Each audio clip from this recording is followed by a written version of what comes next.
Halo teman-teman, kali ini saya dan teman saya akan membahas mengenai materi Belanda menumpang tentara sekutu.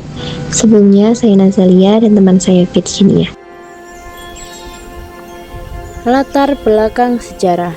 Setelah proklamasi kemerdekaan Indonesia, Indonesia menyatakan diri sebagai negara merdeka.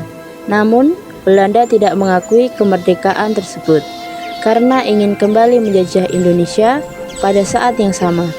Perang Dunia II baru saja berakhir. Indonesia sebelumnya diduduki Jepang, sehingga wilayah Indonesia menjadi tanggung jawab pihak sekutu. Kedatangan tentara sekutu.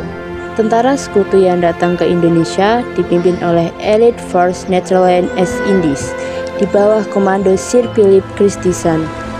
Tugas utama sekutu yaitu mewujudi tentara Jepang, membebaskan tawanan perang, dan menjaga keamanan dan ketertiban. Belanda tidak datang secara terbuka ke Indonesia setelah Jepang kalah pada tahun 1945 karena mereka tidak memiliki kekuatan militer dan logistik yang cukup untuk melakukan invasi langsung.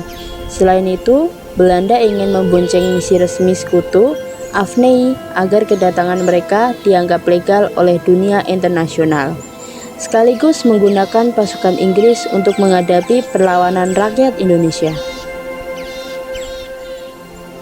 Alasan Belanda menumpang tentara sekutu yang pertama, lemahnya kondisi Belanda pasca Perang Dunia Kedua. Belanda baru saja dibebaskan dari penduduk Jerman di Eropa, sehingga kondisi negara hancur, ekonomi lemah, dan militer yang tidak cukup kuat untuk melakukan invasi besar-besaran secara mandiri ke Indonesia. Yang kedua, kecolongan dengan proklamasi kemerdekaan. Belanda atau Nietzsche tidak menduga bahwa rakyat Indonesia sudah memproklamasikan kemerdekaan pada tanggal 17 Agustus 1945. Awalnya, sekutu mengira mereka hanya akan mengantar Belanda kembali ke kolonial yang aman dari Jepang. Namun, ternyata mereka dihadapkan pada negara yang sudah merdeka. Dan yang ketiga, menghindari kesan penjajahan terang-terangan.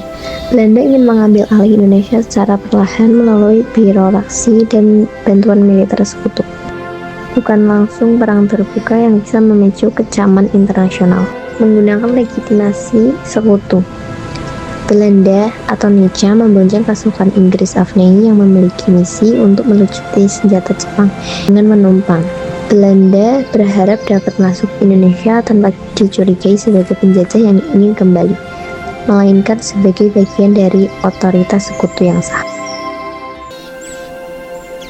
Dampak kedatangan Belanda bersama sekutu.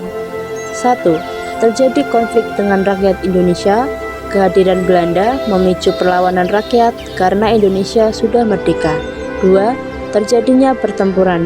Contohnya, pertempuran Surabaya, salah satu pertempuran terbesar melawan sekutu Belanda. 3. Meningkatkan semangat nasionalisme.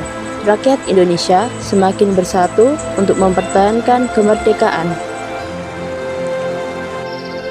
Kesimpulan, Belanda menumpang tentara sekutu karena belum memiliki kekuatan sendiri dan ingin memanfaatkan situasi pasca Perang Dunia Kedua untuk menguasai Indonesia.